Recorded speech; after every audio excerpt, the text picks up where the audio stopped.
The African Ambassadors Economic Forum 2026.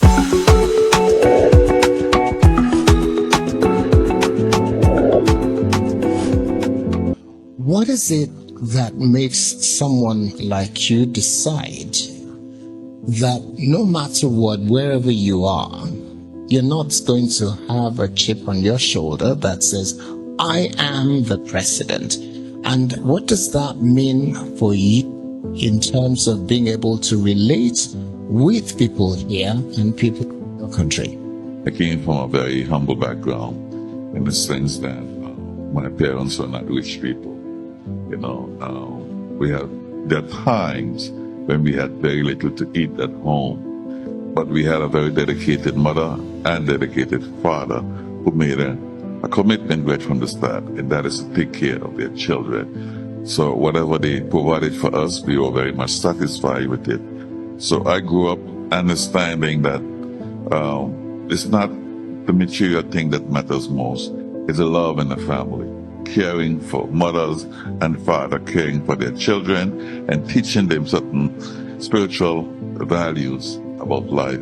And so we grew up with that understanding that what matters most is to love, to respect, to care for, and to help in any which way possible to improve the living conditions of your surrounding. So I grew up with those fundamental principles. It matters most not to try to own a lot of stuff in life, material things, but to make sure that you can always give a helping hand to your brother or to your neighbor who's suffering, who's struggling.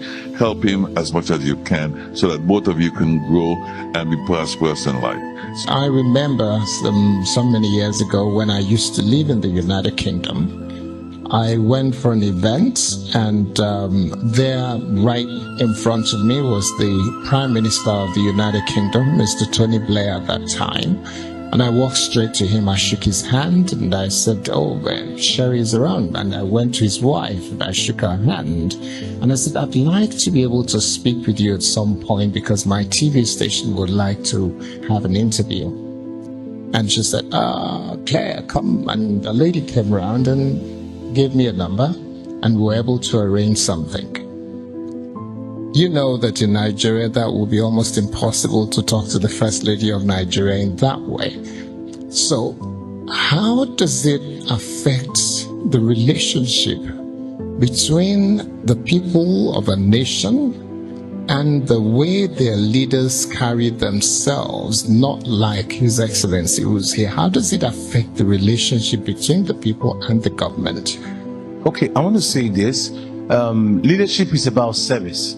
There's a place, I think that was in Namibia. I was speaking in a conference and I said something. I had a lot of people from government in the room. And I said something. I said, there is no profession called politician at all. No. Politics is meant to be about service.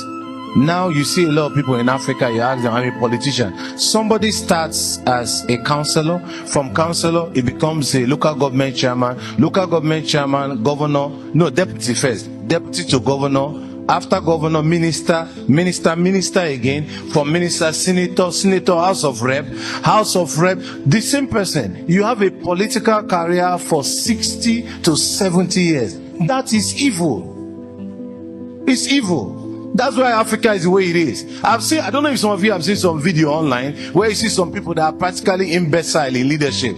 How are they going to rule their people and all? Politics is about service. It's about serving the people. So that clearly shows you that anybody that is actually in politics, after you are done serving, go back to your profession. Politics is not a career. It's not. Being a politician is not a career. After you are done, go back and become a farmer. Who are you? My name is Barrister Ken. I am serving as the governor of Eritrea, if there's anything like that. After you are done, go back and become a lawyer. Yeah. But you don't see people perpetuate themselves. Ask them, I'm a politician. You are not meant to be a politician for a lifetime. You are meant to serve the people with that office. And when you are done, you live for posterity, clean up, and let the people celebrate you. So you see, the problem is this, is that people get into leadership, they are far away from the people.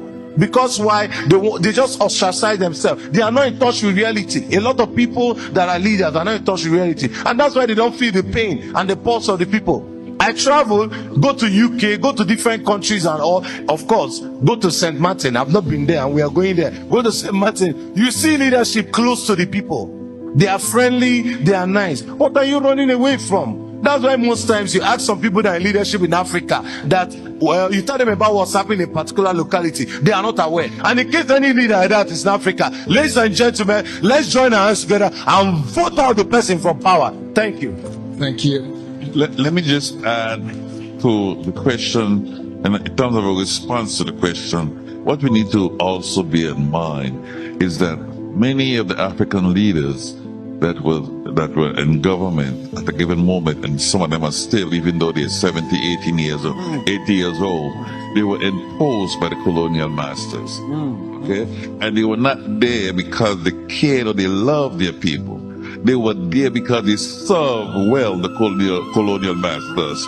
Okay? So if you want some revolutionary changes in Africa, and we want to see a new generation of leadership, caring, loving for the people, and making sure that the exploitation of the wealth of the people of Africa is no longer taking place, we have to make a fundamental change, and like you just said, formally get rid of those puppets supported by the French, the Dutch, or the Spanish colonial masters who have always imposed their views on the leadership of Africa.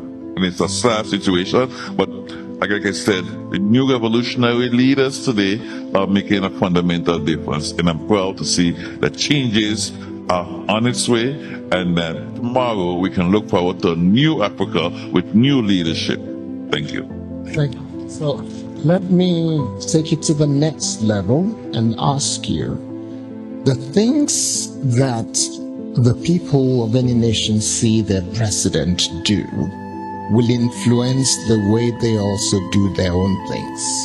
If they find that the leader of their country lives an extravagant life, acquires wealth by every greedy means, it means that they too will aspire to that, because that's supposed to be for them the way to do things, because they see their leader just like you see your father. If your father is a thief, you're likely to steal. If your father is a smoker, you're likely to like smoking. If he drinks a lot, maybe it runs in the family. So if they see a simple president who likes to do things the right way and who is able to relate with the people, I was just looking at St. Martin. I've never been there, but what I saw online is a beautiful, beautiful island.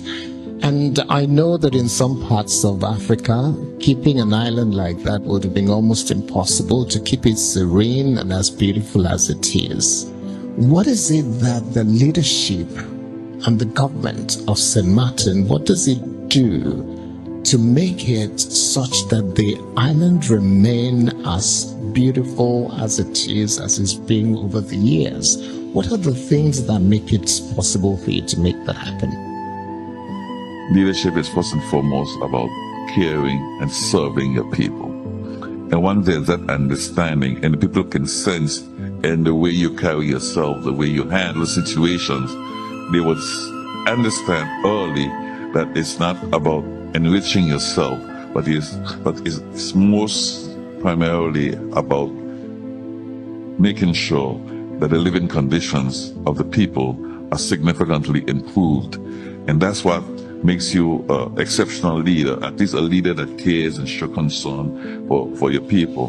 So when we got in office, and I'm here with my first vice president, we look at housing, we look at education, we look at the social condition of our people, we look at sport infrastructure, because there was a point in time when our country has been severely devastated by the passing of a hurricane at the time called Irma, which devastated the island. So when we get in office, we tell ourselves we have to not see how we can work with certain investors and work deals and see how we can enrich ourselves, but to make sure that we set the right policies in place that will again impact the daily lives of our people in terms of like I said, the housing program that is now becoming a reality. We are looking at ways how we can, through our educational policies, set the standard where the level of success rate could increase significantly. Because to build a country, you must have the brain power. Otherwise, the European forces would impose on you a pattern or model of development that would not necessarily be in the interest of your people, but rather in their interest. Because they could send you any amount of bright minds that you know the country will require. But what matters most to us on St. Martin is to make sure that within the next 5 or 10 years from now, we have what I will term the homegrown thinkers. In other words, the educated people from the land who at a given moment went abroad to study, but choose to come back to their native country and make that valuable contribution, set the stage for growth, but growth in the interest of the people. That we live a situation where we sense that we were spectators of the economic growth or the economic development of our country, and we choose to put an end to that. If our economy is to grow, it must grow with the people, first and foremost, the people of the land. That's a policy that we stand to, because that's the only way we can look to a victory or triumphant situation where our people is in a position where they too can be part of the wealth, can enjoy the lifestyle that we try to create in their best interest. That is key in terms of development, in terms of good governance, in the interest of the people. Respect your people, love your people, and do all your efforts and your public policies that you will set must first and foremost serve your people, and not for an investment that will just take away the wealth of the country. They live like kings and queens in your land, and you are just there struggling day to day to survive. That is unacceptable on our watch. Thank you very much, sir. So, Dr. Odims, help me now. You've traveled around Africa quite a bit, and you understand the way things work. So, just recently, for the sake of those who may not know a lot about Nigeria, Lagos State is a metropolitan city, and states, some people describe it as the 4th largest economy on the continent of Africa. And there was an election for local government chairman recently. And one of the things we've been discussing on News Central was the fact that the election was so badly run that the number of people that came out in some of the local government was abysmal. In a small ward where there's about 300-400 people in a small ward, 300-400, there will be just about 10 voters that came out to vote. And because it's election and it's democracy, if it is only 10 people that came to vote, whoever wins on the basis that 7 out of 10 voted for him in a place where there is 300 people. So you can see how it works. Now, the question I would want to ask you then is, let's take this to that point where we're asking ourselves, how do we begin to influence our young people to aspire for elective office and to understand that no matter how many degrees they have, no matter how great a job they have, the politics and democracy of their nation will influence how far they can go? How do we begin to influence them to get that, or motivate them to go in and aspire for office and become leaders that run the country rather than leave it to the people we have in office now? Okay, for us, for our organization, we'll actually be paying a lot of attention on that. The Giaa organization, we pay a lot of attention because the truth is this: no matter what you do, what you want to do, whether you're in the private sector or you are in the spiritual sector, all kinds of sector, or just one person, one Taliban, one terrorist, government terrorist can wake up and push one policy, sign one policy into bill, and that is it. Everything crumbles down immediately. So it's very important. You know, one of the problems in Africa especially is that most of the people in Africa and the private sector don't get involved in government. Many of them see it as government is corrupt. Let them do their thing. Let them know we can't continue like that. We tell them that, you know what, we can make a difference. Get involved in politics. Because for me, how I see these things, how I judge people whenever elections are coming up and all, a lot of people always, especially the young people, they always ask me, Dr. Utchay, what do you think about this election? Who do you think we should vote for? And I usually tell them something. I say, check their track record. Check. Oh, check.